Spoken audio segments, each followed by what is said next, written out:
Behind Vatican walls, a saint spoke forbidden truth. In 1948, Padre Pio met Pope Pius V in absolute secrecy. No transcripts exist, no official record survives. Yet witnesses whispered of a prophecy so devastating, so precise in its vision of spiritual collapse, that the Church chose silence over revelation. This is the Vatican secret, what Padre Pio told the Pope about the Church's end. What warning could be so dangerous that even the faithful were never meant to hear it? The official Vatican archives contain no mention of the meeting, yet it occurred with witnesses present who would carry fragments of memory to their graves, speaking only in hushed tones decades later, when age loosened the bonds of institutional loyalty.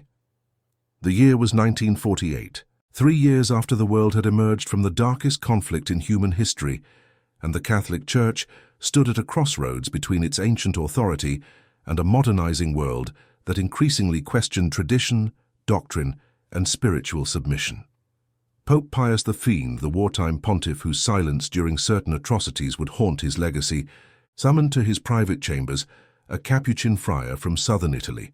whose body bore the wounds of Christ and whose reputation for spiritual insight had begun to transcend the humble monastery walls of San Giovanni Rotondo. Padre Pio, the stigmatic priest whose hands bled with crucifixion wounds, whose presence drew pilgrims by the thousands, whose confessional became a portal where sins dissolved and futures were revealed, traveled to Rome under circumstances designed to avoid public attention. The church hierarchy understood that when a living saint enters the Vatican, the world watches, questions arise, and expectations become uncontrollable forces that no amount of diplomatic language can contain. The meeting was scheduled during hours when the papal apartments remained closed to official business, when secretaries had been dismissed and guards instructed to remember nothing, a pattern the Vatican had perfected over centuries whenever truth required concealment or when prophecy threatened to destabilize carefully maintained narratives. Padre Pio arrived wearing his simple brown habit, the fabric worn thin from years of poverty and prayer, his hands wrapped in fingerless gloves that could not fully hide the wounds that wept blood and mysterious fluid, stigmata that medical science could not explain and that skeptics could not debunk despite numerous examinations. He walked through corridors lined with Renaissance masterpieces, past sculptures of martyrs and popes, through chambers where the accumulated wealth of Christendom stood in stark contrast to the vow of poverty he had taken decades earlier in a monastery where winters were cold and meals were sparse. The Pope received him not in the grand throne room where ambassadors and dignitaries were granted audiences, but in a small private study where books lined the walls and a simple crucifix hung above a desk, cluttered with documents addressing the reconstruction of a shattered world. This was not a formal papal audience, but something far more intimate and far more dangerous, a conversation between two men who understood that spiritual authority carried responsibilities that extended beyond the visible church into realms where angels and demons waged wars that human eyes could not perceive. What transpired in that room remained locked behind layers of secrecy that would outlast both men, protected by Vatican protocols designed to ensure that certain truths never reached the faithful masses who might not possess the spiritual maturity to bear the weight of prophetic revelation. Witnesses later reported that the meeting lasted several hours, that Padre Pio spoke at length while the Pope listened with an expression that shifted from curiosity to concern to something approaching dread, and that when the friar finally departed, Pius V sat alone in profound silence, his head bowed, his hands clasped in prayer, or perhaps in an attempt to steady himself against knowledge that no pontiff should bear alone.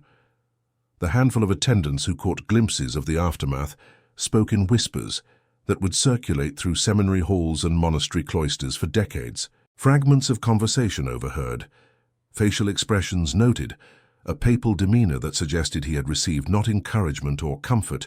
but warning of a storm that no human intervention could prevent. The official record states nothing because nothing was officially recorded, a deliberate erasure that speaks volumes about the nature of what was discussed when the most spiritually gifted priest of the modern era sat before the Supreme Pontiff and opened his mouth to deliver truths that heaven had revealed in visions, locutions, and mystical encounters that transcended ordinary human consciousness. The context of 1948 provides essential understanding of why such a meeting would occur in absolute secrecy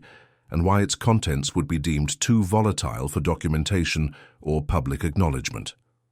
Europe lay in ruins, millions had perished, entire populations had been displaced, and the moral foundations of Western civilization had been shaken by revelations of systematic genocide carried out with industrial efficiency by a regime that had emerged from the heart of Christian Europe. The Church itself faced accusations of complicity through silence, of prioritizing institutional survival over prophetic denunciation, of failing to be the voice of moral clarity when darkness descended upon the continent. Communism was spreading eastward, closing churches, imprisoning clergy, and promoting atheistic materialism as the new gospel for liberated peoples. In this atmosphere of crisis and transition, the Pope needed spiritual counsel from those whose connection to the divine was undeniable, whose sanctity was recognized even by those who doubted the institutional church. Padre Pio represented that connection, a living bridge between heaven and earth, whose very existence testified to supernatural realities that modern skepticism could not explain away. When such a man speaks of visions and prophecies, even popes must listen, though what they hear may shatter the carefully constructed optimism required to lead 1 billion souls through an uncertain future. The reason this meeting never entered official Vatican documentation becomes clear when understanding the nature of prophecy within Catholic tradition, and the institutional terror of apocalyptic warnings that might provoke panic, schism, or the collapse of faith among believers who require hope rather than foreknowledge of spiritual catastrophe. Throughout church history, genuine prophecies from authenticated mystics have often been suppressed, locked in secret archives, or released only after the events foretold have already occurred, and their revelation can no longer cause the disruption that advance warning might trigger. Padre Pio had a documented history of accurate prophecy, of reading souls with supernatural precision, of knowing details about strangers that no natural means could reveal, and of describing future events with specificity that could not be attributed to psychological insight or educated guessing. If such a man spoke to the Pope about the future of the Church itself, about internal corruption, about apostasy among the clergy, about the gradual abandonment of faith that would hollow out Catholic civilization from within, the implications were too devastating for official acknowledgement. The Church could not afford to validate a prophecy of its own decline, while simultaneously calling the faithful to hope, evangelization, and confidence in divine protection. The contradiction would be insurmountable, the scandal uncontainable, and so silence became the only viable response to truth too terrible for institutional acceptance. The few fragments that escaped the wall of secrecy over subsequent decades came from individuals who had no official permission to speak, but whose consciences would not allow complete silence, who understood that truth suppressed becomes a wound that festers in the body of the Church, and that prophecy ignored becomes judgment deferred but not avoided. These fragmentary testimonies, dismissed by official sources as rumor or misunderstanding, spoke of a warning about something Padre Pio called the Great Apostasy, a future crisis not of external persecution but of internal abandonment, where those ordained to protect the faith would become its betrayers, where doctrine would be diluted to accommodate worldly values, where the sacred would be profaned by those who wore the vestments of authority but had long ago lost the substance of belief. The specificity of this prophecy, its focus not on wars or natural disasters, but on spiritual collapse from within the hierarchy itself, explains why no pope could afford to acknowledge it publicly or preserve it in documents that historians might someday access. To validate such a prophecy would be to admit that the Church's own leadership might become the instrument of its destruction, a possibility so devastating to institutional legitimacy that denial and suppression became not just strategies, but necessities for survival in a world that already doubted the Church's moral authority after the failures and compromises of the war years. The great apostasy that Padre Pio described to Pope Pius XIII was not a sudden event, but a gradual erosion, a spiritual cancer that would metastasize over decades, eating away at the faith from within while the external structures remained superficially intact, creating the illusion of continuity even as the substance dissolved into empty ritual and bureaucratic maintenance of traditions whose meaning had been forgotten by those charged with their preservation. According to the fragmentary accounts that emerged from individuals with indirect access to the conversation's aftermath, the stigmatic priest spoke with anguish about future clergy who would no longer believe in the real presence of Christ in the Eucharist, who would celebrate Mass as performance rather than sacred mystery, who would preach social justice while neglecting salvation, who would seek approval from secular culture rather than confrontation with sin. This vision of internal betrayal struck at the heart of Catholic identity, challenging the very promise that the gates of hell would not prevail against the Church, forcing the question of whether divine protection extended to an institution whose own ministers had ceased to be believers in any meaningful sense. The prophecy suggested not destruction from external enemies, but suicide through internal compromise, the slow replacement of supernatural faith with naturalistic humanism dressed in ecclesiastical language, a transformation so gradual that each generation would fail to recognize how far the deviation had progressed from the faith once delivered to the saints. Padre Pio apparently described to the Pope specific manifestations of this apostasy that would become recognizable markers of the crisis, warning signs that those with spiritual discernment would identify even as the majority remained blind to the magnitude of the transformation occurring within the Church's living body. He spoke of liturgical changes that would remove the sacred sense of mystery and divine transcendence, replacing ancient ritual with contemporary accessibility until the Mass became indistinguishable from Protestant services or secular gatherings with religious themes.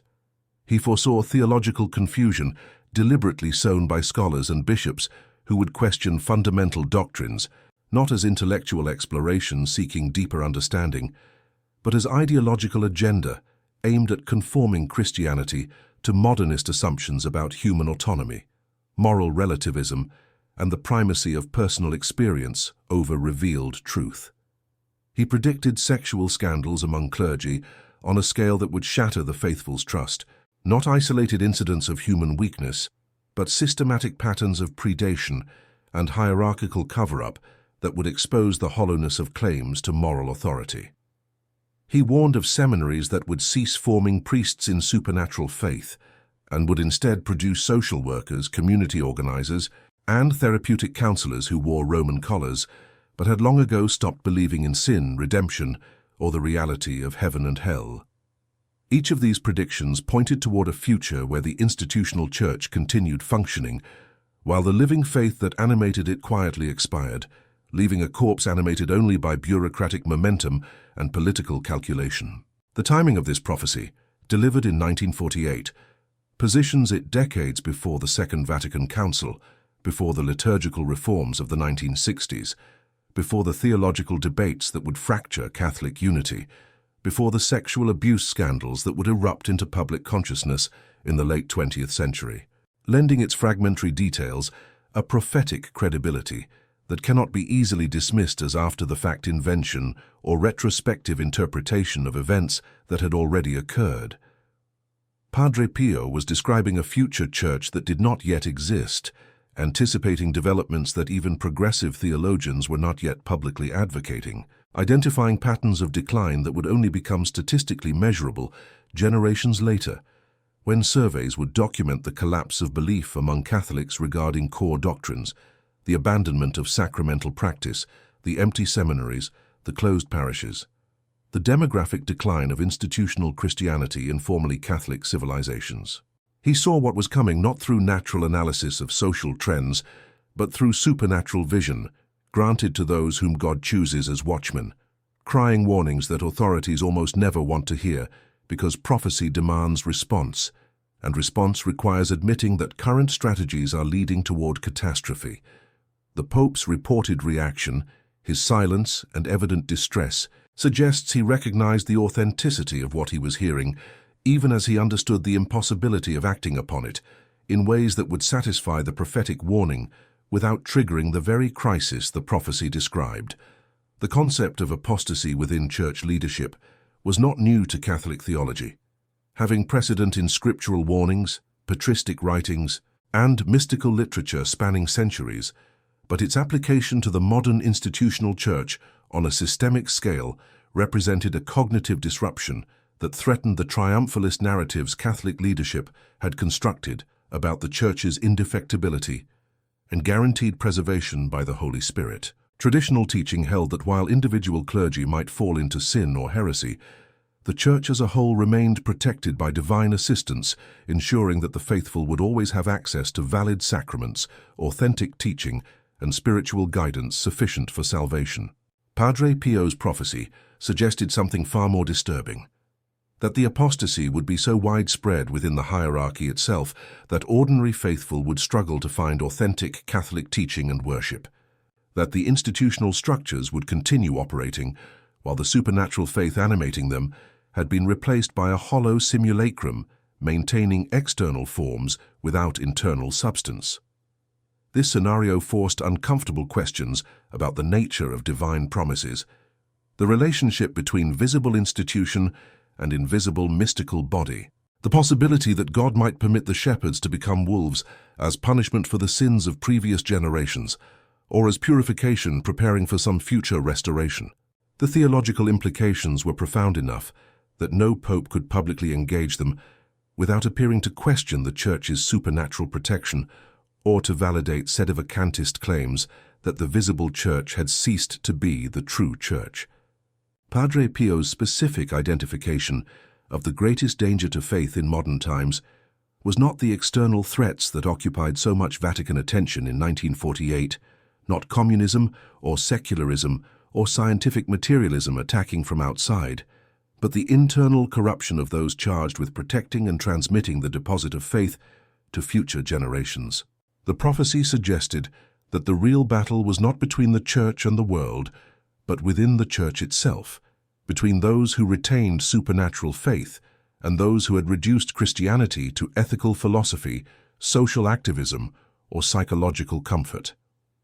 This identification shifted the locus of spiritual warfare from the familiar terrain of defending Catholic truth against external critics to the far more difficult and divisive task of identifying and confronting betrayal among ordained ministers, bishops, and even those occupying the highest levels of church governance. The practical implications of such a prophecy were paralyzing for any pope seeking to govern effectively, because acting on it would require acknowledging division within the hierarchy itself,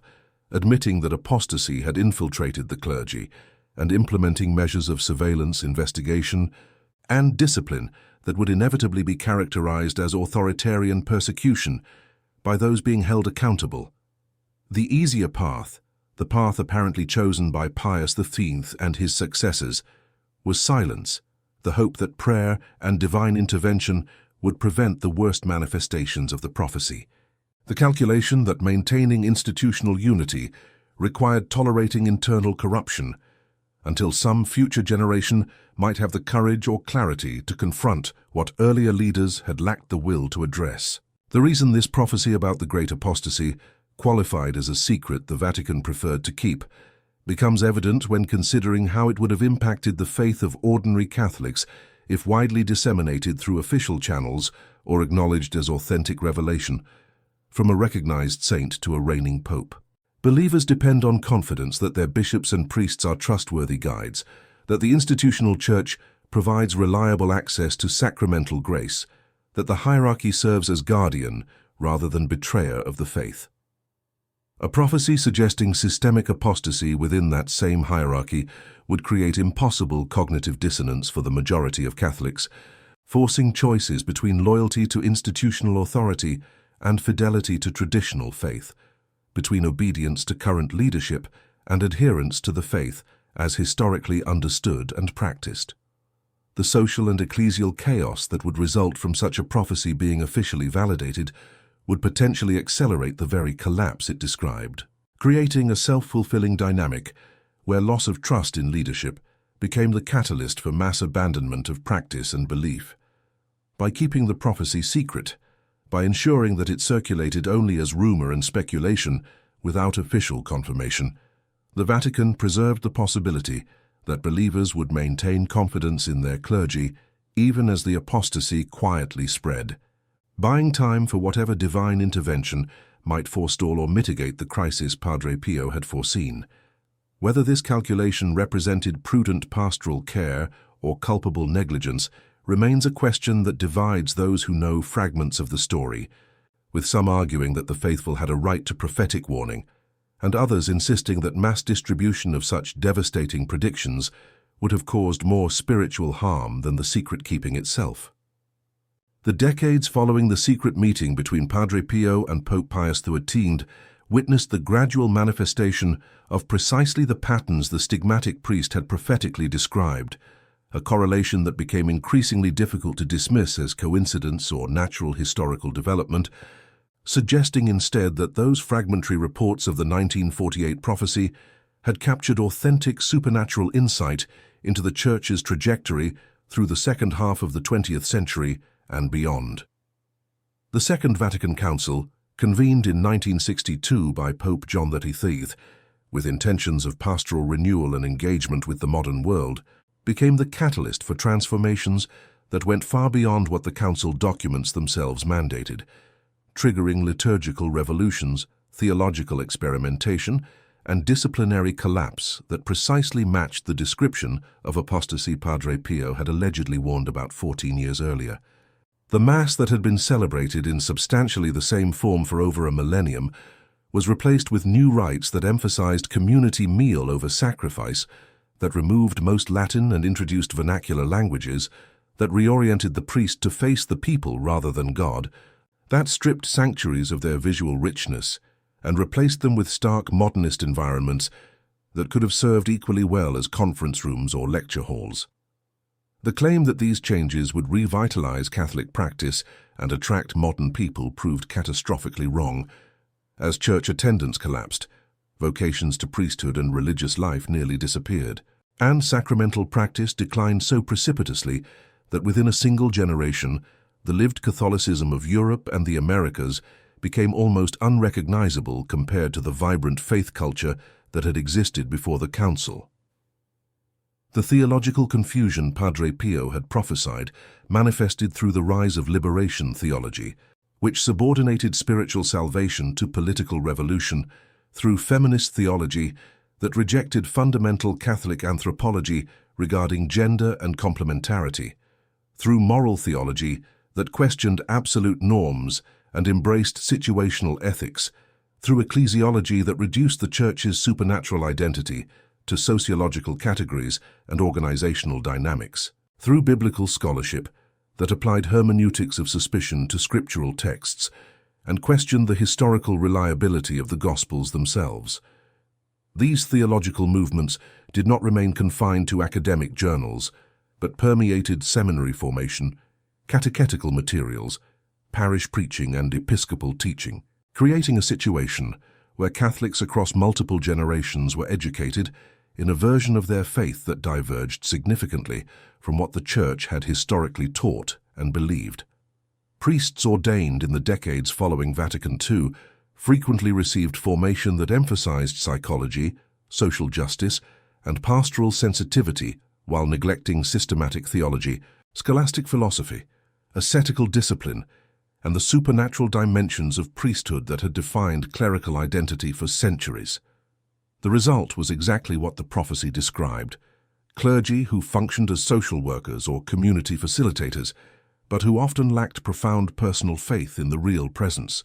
the divinity of Christ, the reality of sin, the necessity of redemption, or the existence of heaven and hell as actual destinations for immortal souls,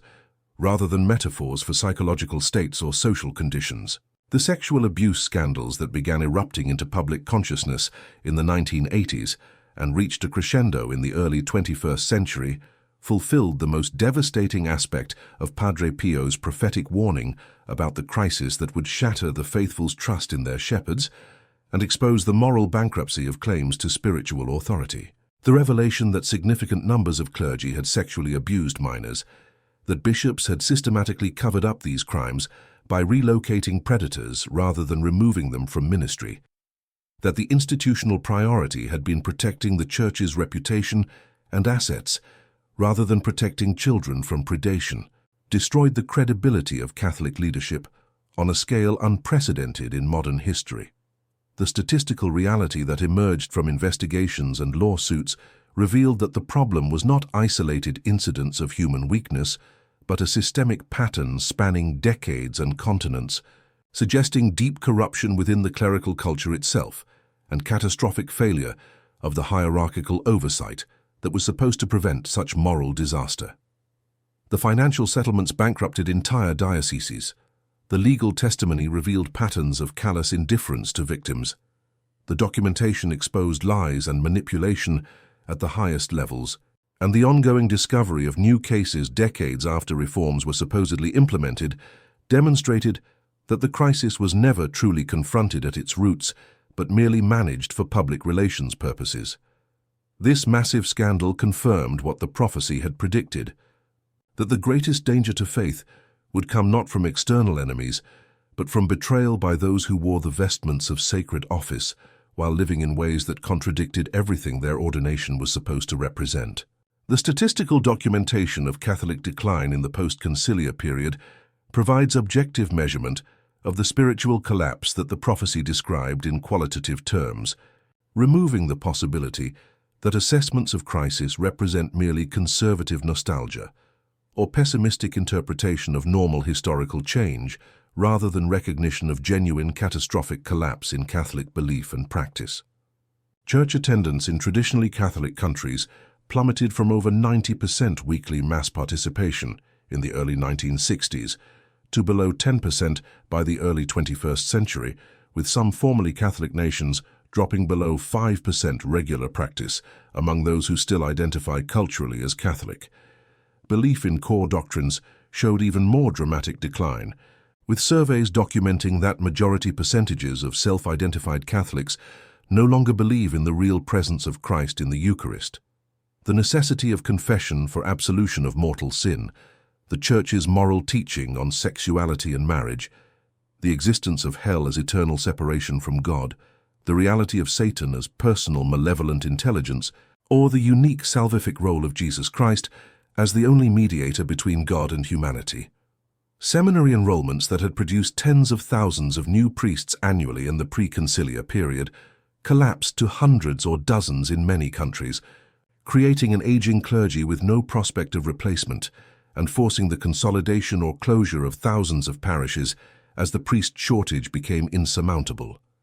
Religious orders that had operated schools, hospitals, and missions on every continent saw their membership decline by 80 to 90% within a single generation, with many orders ceasing to exist as their last elderly members died without successors.